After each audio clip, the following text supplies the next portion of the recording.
Hello, everybody, and welcome to the Maurice Brown Comedy Show on Bog Radio in association with 24 Flicks from Orlando, Florida. We've got a great show scheduled right here during this hour. Like right now. You're going to love it. We have a director all the way from the land down under. How about that? From Australia, from Aussie land. She's on a show. We've talked on 24 Flicks at the International Christian Film Festival a couple of times. She's also a regular from time to time on the Breaking Down the Four Walls edition of the Maurice Brown Comedy Show. No stranger to the show. She may be a stranger to you, but when we're done, I guarantee that will no longer be the case. Director from Australia has a film out called ZAREPHATH that she produced and released in 2021. This film was the best feature film at the Florida Faith and Film Festival in 2022. Best inspirational film, best actor, best actress, best supporting actor, best child actor, best actor fan favorite, best child actor fan favorite at the Christian Film Festival in 2021. Also a winner at the Christian Online Film Festival in 2022. She is an award filmmaker and founder of Top Rock Productions. Her latest film, as we just spoke of, ZAREPHATH, has won over 15 awards internationally and is currently streaming on Amazon Prime Video in the United States and the UK. Ladies and gentlemen, with no further ado, please welcome the very talented director from Australia, Taysha McFarland. Taysha, how are you? I'm great, Maurice. Thanks for having me here. I'm excited to speak with you again. Yes.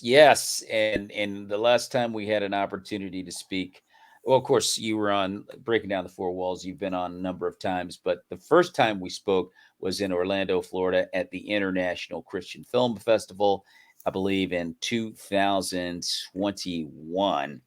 I want to say, I believe that's when, or it might have been 2020, but I believe it's 2021. I think it was 2022, last year. You know, I'm getting old, Taysha. I'm getting up there in age. Doggone it, you're right. It was 2022. But nonetheless, your wonderful film, ZAREPHATH, was released in 2021, which may be what I was thinking about. First of all, though, how have things been going for you in Australia? Things have been great, actually. I've been working on a few other projects since ZAREPHATH, and just in post-production for a web series, a comedy web series at the moment. It's not a faith-based one, but it is fun and coming out next month as well to YouTube. Well, I'm excited. I want to talk a little bit more about that, as a matter of fact, because comedy's right up my alley. I love it. But before we do that, so I wanted to ask you about the film industry's temperature coming out of COVID. It seems like, everything has kind of gotten back to normal. I mean, what would be your gauge and perception of the film industry rebounding or coming out of the COVID-19 crisis? I think it has flourished with a big boom since COVID. All the creatives that were locked up in homes, unable to get out there and film their projects, as soon as the restrictions have lifted, it felt like there were productions everywhere. And it was almost as if it was difficult to find crew because everyone would be busy working on this project or this project, and then scheduling became tricky as well because you'd have to figure out when you can slot your production in between your crew working on all these other productions as well.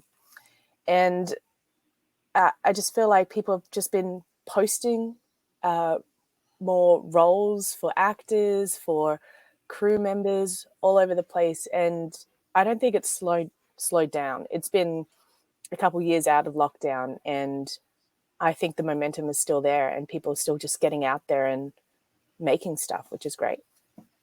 Yeah, I think you kind of are afraid to say everything's back to normal just because it's still out there. I mean, it's not completely eliminated. The COVID-19 virus is still out there, and there are Yeah. people that still wear masks, and but you don't want to say, "Oh, we're good. Yeah, we're good."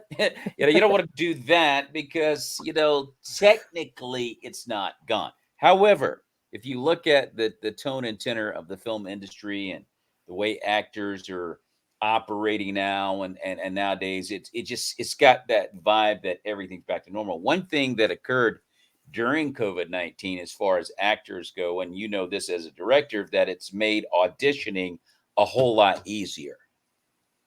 That's right.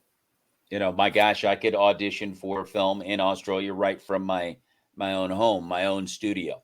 And that was something, but I'd love to hear you comment on that.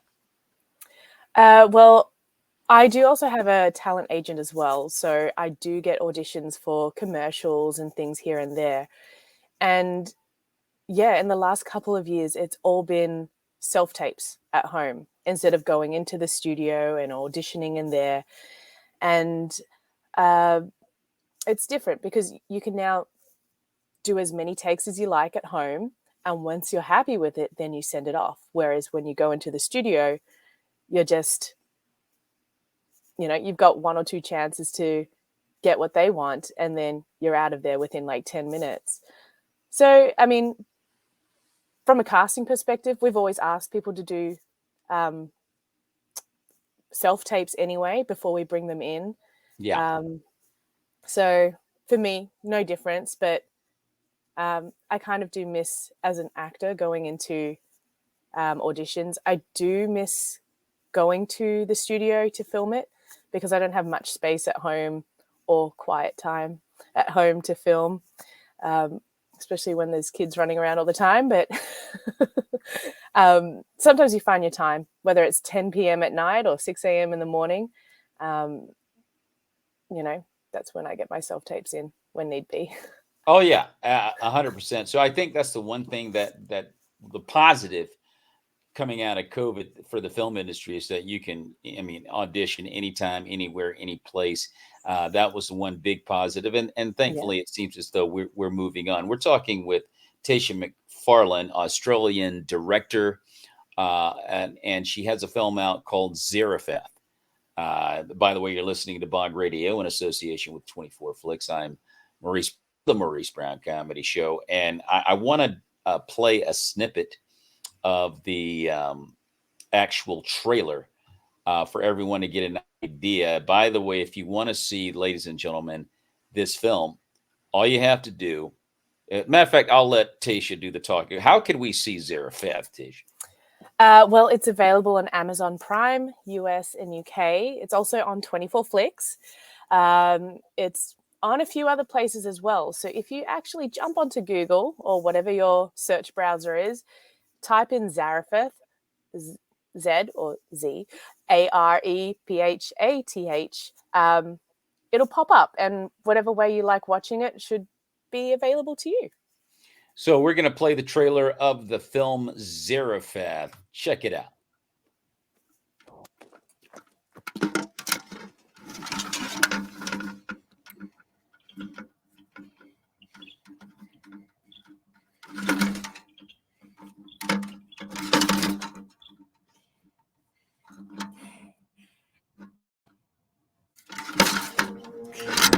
There's nothing left. This is all I could find. Do you know if there's anything in the next town? You can't isolate famine. We don't know how far it reaches, and how are we even meant to get there? I'll go. I'll go and come back.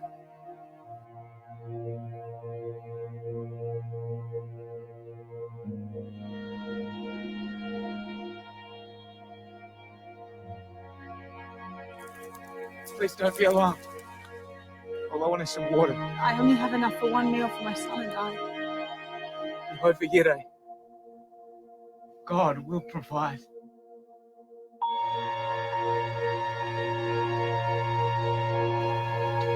Dear Lord, please bless this food that we're about to make. Bless this family for inviting me into their home. And continue to provide for us as we seek you more and more each day. Amen. Why are you here? I go where the Lord guides me. And just as I've trusted him to look after me for all these years, I know he will provide for you too.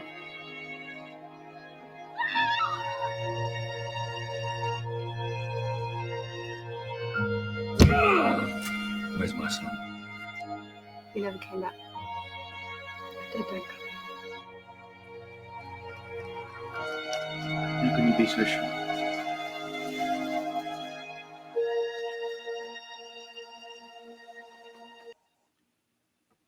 I love it. I love it. That film, and ladies and gentlemen, you've got to see. It's a very intense.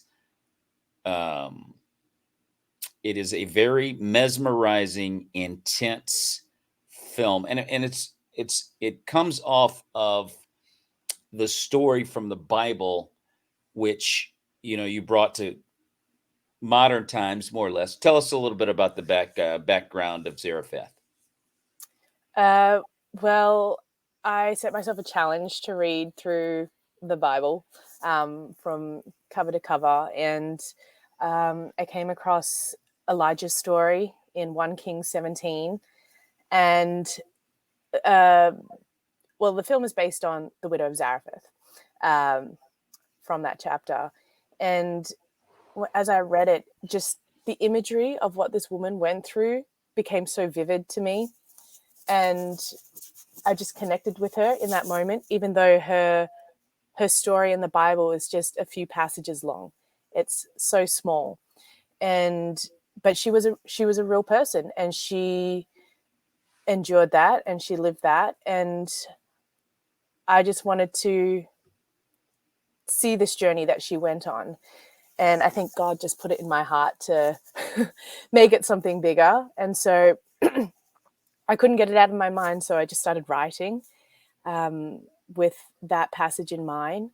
And so it's become this modern interpretation, or a sort of neo-modern interpretation of the widow of Zarephath from 1 Kings 17. So the lead actress in this film is quite intense, and she brings you into the story with her acting ability and the facial expressions, the intensity, the mood, the pace, the tone of the film. She matches with her acting. What's her name? Michaela Pascoe. Terrific actress. Terrific actress. And I was mesmerized by it. You're in Australia, obviously, but in Hollywood, there's a strike going on with the writers and filmmakers, actors. They're all affected by this. Has the film industry in Australia been affected in any way by the strike in Hollywood? I don't think so. Yeah. I think it's still in motion down here. A lot of people that are in the guilds in Australia do sympathize with what's going on in America, and I think a lot of the industry members here do. But I've also seen other members go, well, maybe this is an opportunity for more Australian writers to be able to get their productions produced. I don't know, it's a bit of a weird, touchy subject, but that wheels are still turning here in Australia in terms of productions. Well, and the reason I ask that is because Hollywood kind of sets the pace for filmmaking around the world. I mean, everything kind of centers around what they're doing in Hollywood, and it may or may not affect other industries around the world. It may or may not. But Hollywood is so powerful. I wondered if there was any kind of ripple effect there in Australia based on what's going on. That doesn't look like the writer's strike. I thought it would have been over by now. but it doesn't look like that it is. I have a couple of actor friends in Hollywood that are anticipating this going beyond 2023. Doesn't think they're going to reconvene at the table to discuss this before the holidays. And the comment was even made by some of these head honchos in Hollywood that they wanted to break the back of the actors, which I think is basically because this was a writer's issue, and the actors were like, "Oh no, we're behind the writers. We're going to stand with them." And I think it has made this thing a little bit uglier than anticipated. But that being said, I pray that they'll be back, at the table soon and get this thing over with. To not be too overconfident, but I'm just saying that you can't stop this. There's too much monetary gain here to just say we're not going to do anything. Everybody's going to be affected eventually. Yeah. So I mean, I don't care what anybody says. This thing's got to come to an end fairly soon. It's just there's too much writing on it. There's too much at stake, and people love going out to the theater. People love watching the latest whatever from Hollywood, whether it be on Hulu or Netflix or in the theater or not in the theater or whatever. Man, people love it, and I think they'll get this thing solved. Back to Zarephath, the film. You're looking at this film again. It is quite mesmerizing, but the Bible tells us that we entertain angels unawares in our life, and we know that this is about the prophet Elijah, and he's a prophet, but he shows up. This woman has no idea who he is other than what he says he is. I'm wondering, in your own personal life, have you ever felt like you were in the presence of maybe something supernatural, a otherworldly experience where you couldn't figure out what this person was about? You could only conclude, got to be an angel. I'm unaware, but this has got to be an angelic experience. Have you ever had anything like that remotely close happen to you in your own life? I believe I have. I can't pinpoint moments now, but actually, yeah. There was one time I was in the car and my friend was driving the car, and it was pretty late. We were going to McDonald's, or we call it Macca's, and Hey, you guys call McDonald's Macca's over there in Australia. Yep, Macca's. I love it, Taysha. Keep going. We were on the way there. I think it was past midnight, and I was asleep, and I think my friends in the back were asleep. So it was just my friend who was driving, and he must have been getting tired as well. But I was woken up 2 seconds before the car hit the curb, and right in front of me was a pole, and I grabbed the wheel and quickly turned it off the road because the driver had fallen asleep. Yeah. And I remember waking up just before the car hit the curb, and that was some sort of divine intervention, because if I wasn't woken up then I wouldn't be here now. Yes, absolutely. Yeah. Absolutely. And I think the film kind of, looks at it from that perspective, or out of that window of entertaining an angel unaware, and you just kind of go with the flow. And we know the story, and in the Bible, and it's a great story. But I think when you look at it, you go, man, oh man, this kind of thing happens in everyday life. Like, we encounter things that we can't explain at least 4 or 5 times in our life, and we may or may not remember. But if we thought hard enough, I bet we could. When someone shows up and does something unexpected, whether they saved you from a horrible experience, directed you somewhere when you were completely lost and didn't know how you were going to get home. I mean, the scenarios vary, but it's inexplicable instances in our lives all of our lives. The Bible's very clear. We entertain angels unawares. And that's kind of the vibe that Zarephath gives you as well. There was a statement made in the film made by the prophet, and I loved it. I mean, this is a really a very thought provoking film from a spiritual perspective. But the prophet said, I go where the Lord guides me. Wouldn't our lives, Taysha, be so much simpler if we lived that way?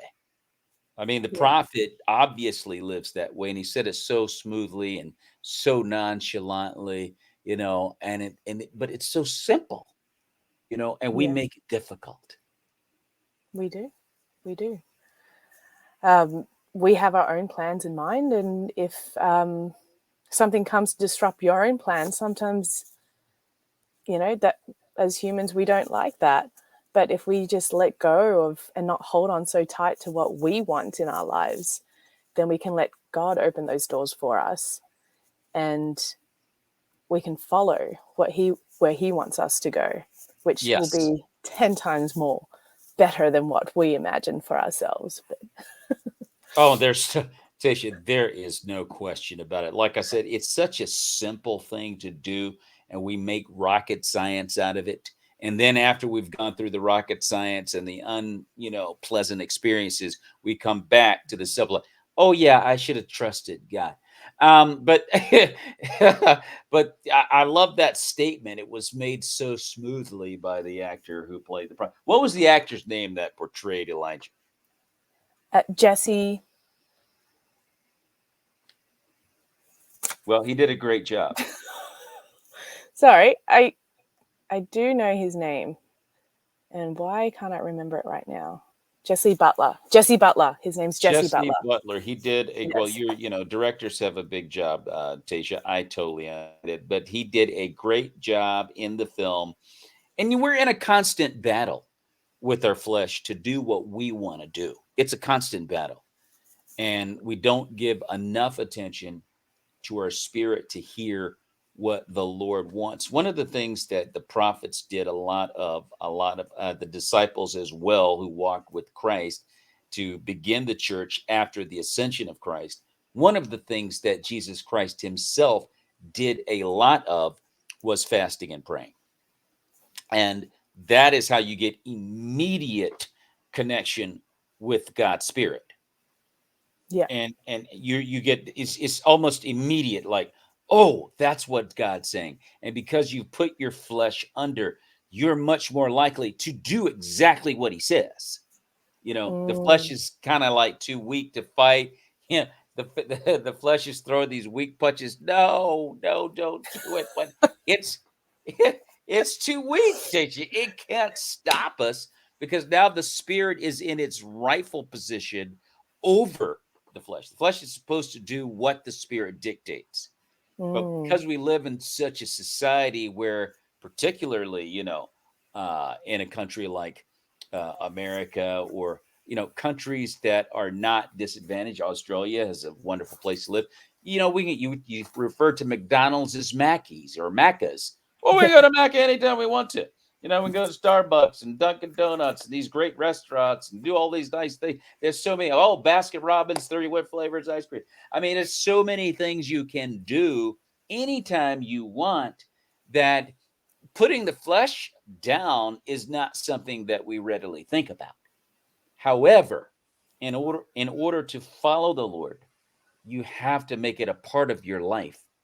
And when you're living in a land of largesse, it becomes a very difficult thing to do. Thus, the issue with letting the Lord lead and guide, and eliminating this great battle, this great fight of doing what the Spirit is calling you or urging you to do, because the flesh has become the dominant member in this fight, and the spirit is taking less. But I just said all that to get back to what the prophet said so easily, and that is, I go where the Lord guides me. And I think that the prophets back in the old covenant, because it was called inquiring of the Lord, fasting and praying.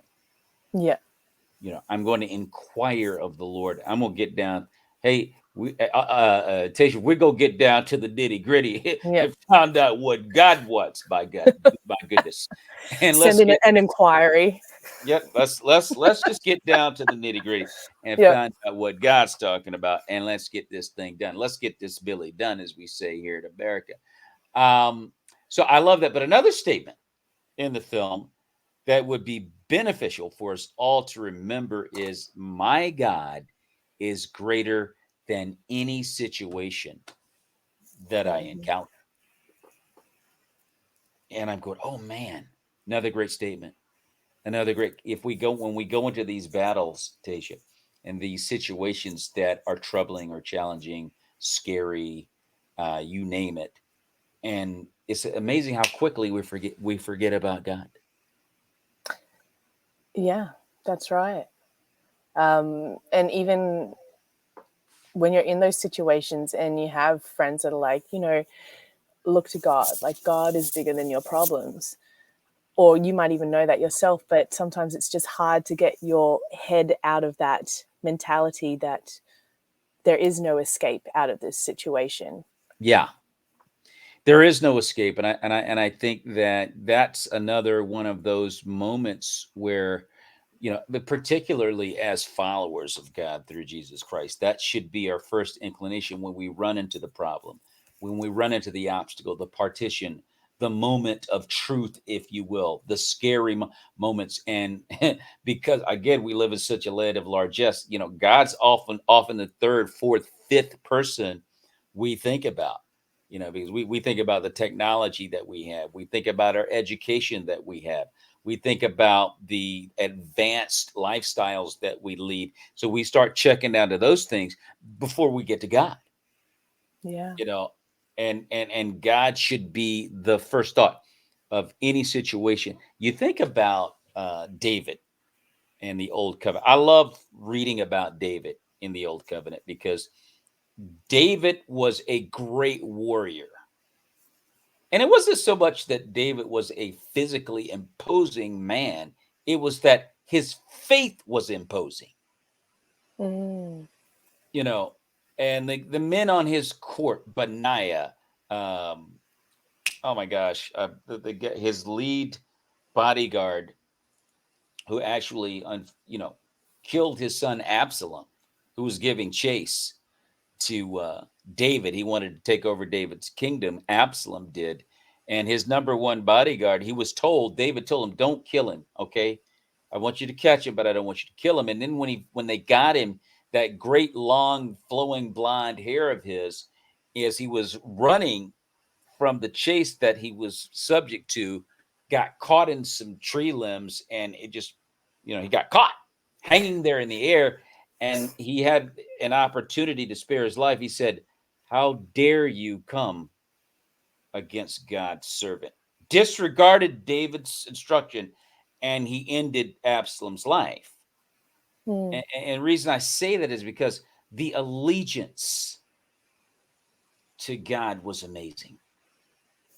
The faith that these men had in the Bible at this time. Benaiah, I mentioned Benaiah, who crawled into a pit with a lion on a snowy day and smote him. Mm. I'm like, this is unreal. These men were amazing. All you have to do is read 1 Samuel and 2 Samuel, and the exploits of David and the men on his staff. Their faith was utterly amazing. And they didn't lose, by the way. Won every battle. And I mean, these guys, but again, it wasn't the physical part, though, Taysha. It was the faith. These were men of faith. And it took them to this level. And then we have Jesus Christ, which they didn't have. How much more can we do by faith? Oh, yeah.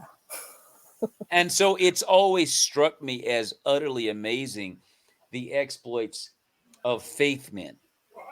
Getting back to statement in your film, which I thought was utterly amazing, where the prophet says, my God is greater. This is faith right here, Taysha. My God is greater than any situation that I encounter. That's the kind of faith I'm talking about. Yeah. And it happens to us every day. I mean, we get challenged every day by the enemy with, and most of the stuff coming from the lands that we're from is fairly insignificant. It's really nothing. Should I get chocolate or caramel on my frappuccino today? What to do? Anyway, Give me a sign, chocolate. no, so I just love it. By the way, ladies and gentlemen, you're listening to the Maurice Brown Comedy Show. We're talking with Australian director Taysha McFarland on Bog Radio. We're talking about her film ZAREPHATH, released in 2021, and you can get this film on Amazon Prime Video. Great film. And we're just dissecting ZAREPHATH. If you get an opportunity, you've got to watch it. It's a great rendition of the Bible story about Elijah, and it's just an awesome film. And if you know the story, then you should be eager to see this film. What were one of the things, I don't know if we could talk about this or not, but there was some sequence, and I'd love for you to explain this, but there were some sequences in the film, rain sequences in the film, where Yes. they were delusional instances of the female character in the film. And, the husband, I don't know if I'm talking, just stop me if I'm saying too much, but No. the husband would show up, and then, and you come to find out she was just dreaming. So, hey, buddy, how are you? Good to see you, man. So what was that all about? I didn't quite understand the delusional rain sequences. And then I think there was a third one, which was real, where it wasn't delusional. But anyway, what was that actually about?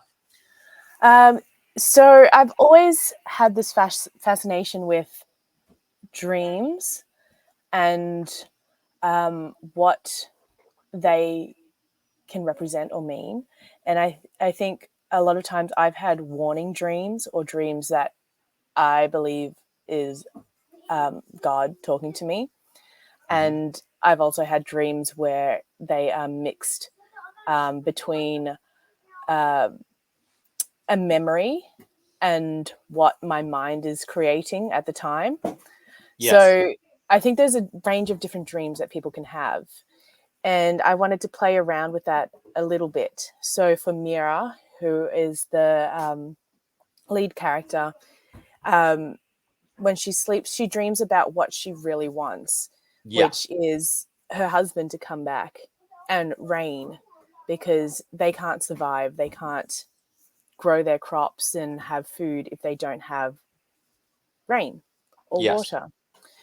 And those are the two things that she yearns for the most. So when she goes to sleep at night, she has these dreams which are somewhat mixed with her memories. So there's kind of like a weird line of, did this really happen, or is this her imagining it? Right. And I think there are parts of the dreams that are real and did happen, and are, in a sense, a bit of a flashback. And then there are dreams that are her creating the story in her head using her past memories and mixing it with what she wants, such as the rain, and when Darius, her husband, comes home and is like, "Where's my son?" And it's raining outside. Yeah. So in those instances, we used a lot of sound design, especially from inside the house, to create that rain when Darius came home in that dream, because that's what she wanted. She wanted her husband home. Right. In another one, she wants rain, and he also comes home as well. So then that's two things of what she wants marrying together. And maybe somehow, subconsciously, there's a message from God within all that. Or her message to God saying that this is what I want. And then by the end, she finds peace. Well, and that was what, and I think there was and correct me if I'm wrong about this, but I think there was a third sequence where Rain actually did begin. Of course, it wasn't delusional, and the husband wasn't appearing, but the third one was the real deal because you're watching, you're going, "Oh man, it's probably not going to be real," but it was. Yes. So you set that up tremendously well. Yeah. Well, that was one of the miracles of Elijah, of God, that because Elijah was there and teaching her about her faith in God. That's how that came along. Thank you. Well, yes. So actually, God set that up tremendously well. Yes. But you did a good job with the film. The film was awesome. Zarephath, it's really a great film. I love the pacing, like I said before, the toad and titter of it. It's very methodical, and it's not an extremely long film, but it's a No. very thought-provoking film. It's just long enough for it to be perfectly thought-provoking. And if you're a student of the Bible and you like God's stories, you'll enjoy Zarephath, ladies and gentlemen. You're watching or listening to Bog Radio from Orlando, Florida. I'm Maurice Brown, talking with Australian Director Taysha McFarland. If you love God's stories from the Bible, you're going to love this film. You're going to love this film. Once again, you can get it on Amazon Prime Video. If I were you, I'd go out and get it today. It's a great film. You were talking about comedy, and you're working on a comedy, I believe it's called The Life of Key. Kia. And that's right up my alley. I love it. What inspired you to get involved with comedy, Taysha? Well, I was auditioning for a web series that I wrote before lockdown, before the whole COVID thing happened. Yeah. And I met this extremely talented woman in one of the auditions. And during lockdown, she started posting little skits on TikTok. Her name's Liana Kia. She's from Malaysia.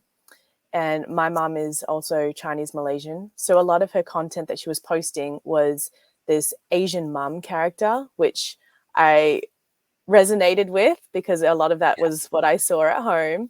Yeah. And with like my mom's friends and everything as well. And we connected again after lockdown. And I think by this stage, she had about 4 million followers on TikTok. And was moving to YouTube as well.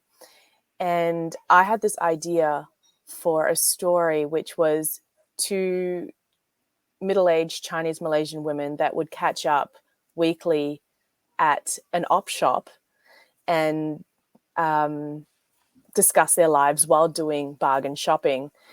And that came to mind because during lockdown, my mum and her best friend would catch up every week at a local op shop.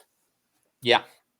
Because that was the only place that people could catch up were in public. You weren't allowed to visit people. And we got together and we got speaking and we're like, well, let's take your character, Auntie Kia, and let's put her in this situation. Let's take her and bring her more to life instead of just the 1-minute TikToks. And so Liana, myself, and our co-producer Tristan got together and we started brainstorming ideas and wrote a series. And we entered a what's it called? A program called Skip Ahead 8, which is through Screen Australia and YouTube Australia. Okay. And we worked on this application on the day that Liana had to like travel off to Malaysia that day. And we were like, okay, we've got 3 days to get this big application in. Let's go. And we worked for 3 days straight and got the application in with 5 minutes to spare and didn't think we'd get it. But then we got it. And so Screen Australia and YouTube funded the series. And that's how we got to do it. So when can we expect to see The Life of Key? So it's going to come out next month, October, most likely on the 21st of October, but stay tuned. We're going to have a private launch night and have fun celebrating the production with everyone that was involved. And so, do you know what platform you guys are going to be on? It'll be on YouTube. Okay, it'll be on Yeah. YouTube. Okay. Yeah. And how many episodes were done? 5 episodes. They're about 6 minutes each. And it's all that fast-paced comedy. A lot of people resonate with the character as well. People that aren't necessarily Chinese Malaysian, but a lot of immigrants or people that migrate to Western countries tend to resonate with this kind of comedy as well. So it's for everyone. Well, I saw a snippet of it. It looks very funny. I think it's gonna has the potential to be very successful. Now your husband, he's also Malaysian? Oh, he is Samoan. Samoan. Okay. Yes. So he's a rugby player, right? Yes, yeah. Very good. And he's a very good rugby player, right? Well, his brother is doing really well right now. So Okay.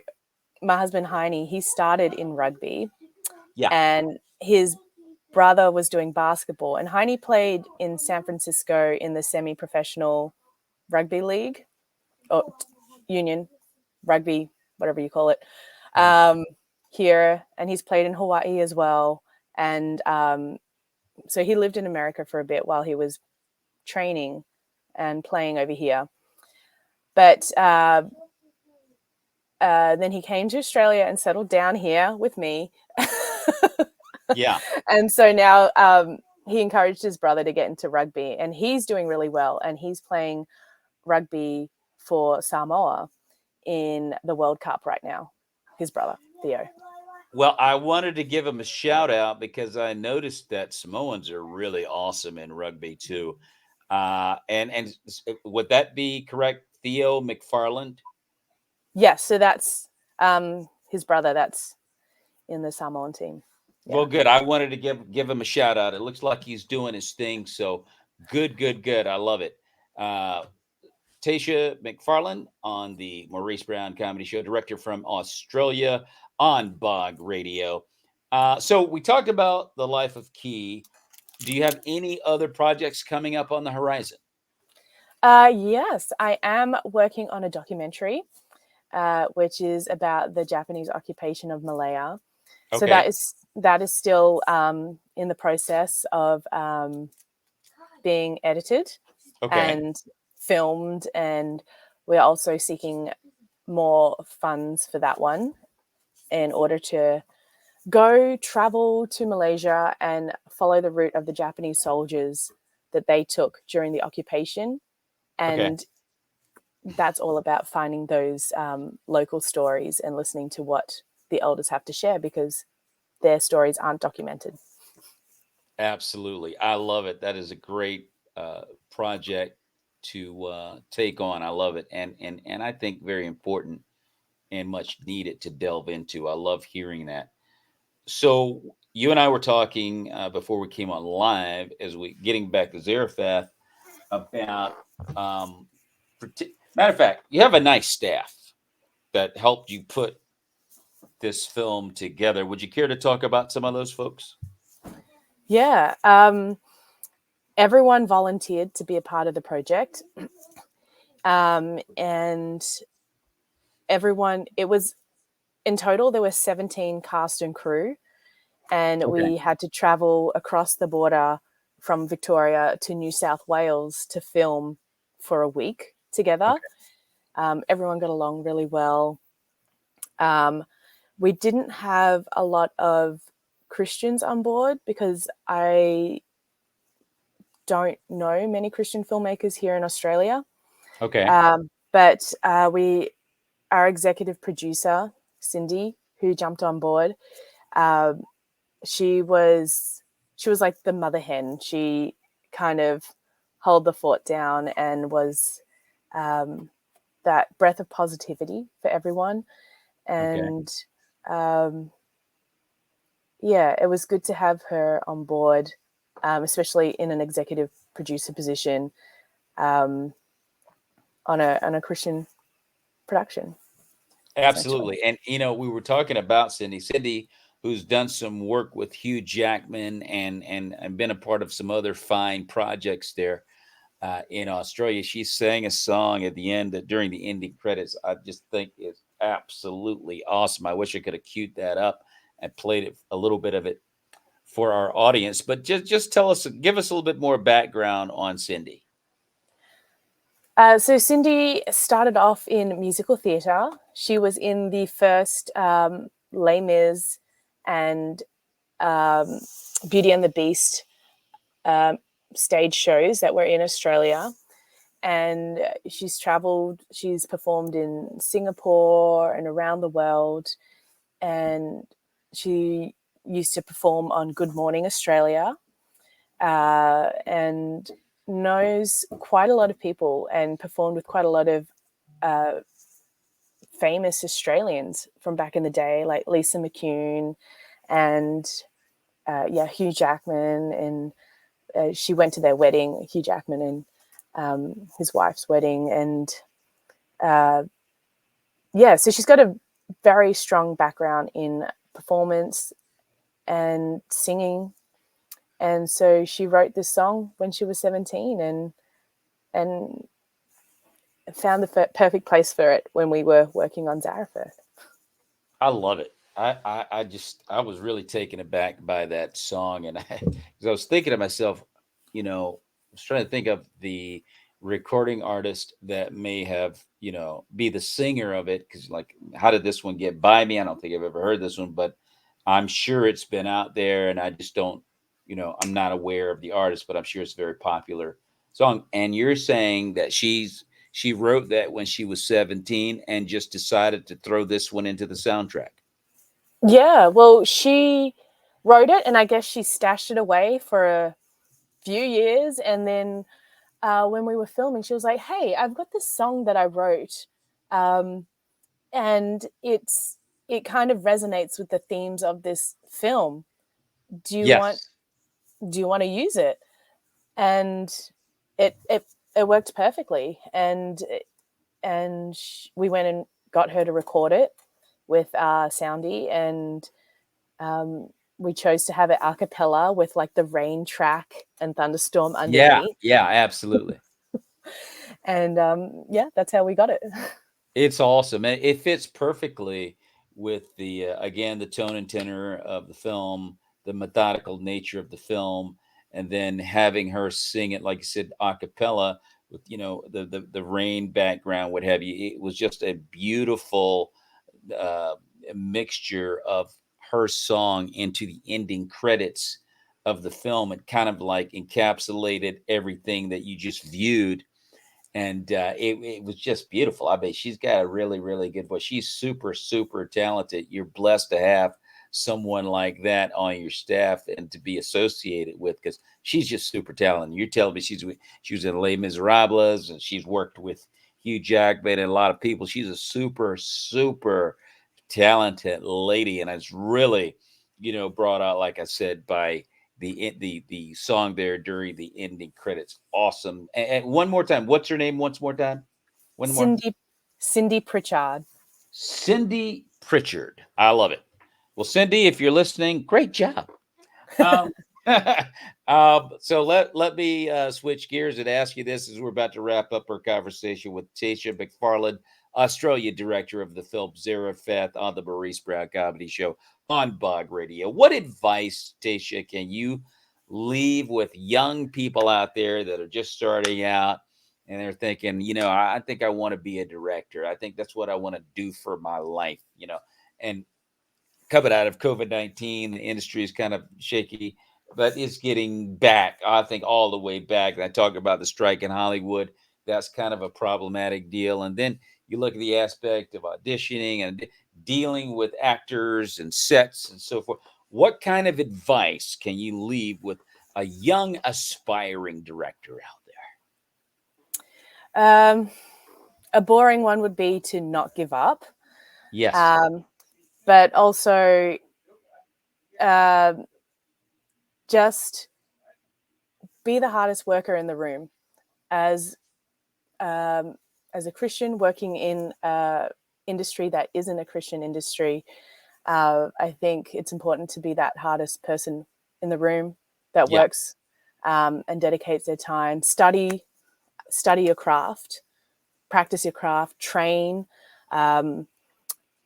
We do show reels, actor show reels, which helps to exercise the directing skills on a smaller scale. So when you get to something bigger, you've already got that confidence and practice behind you.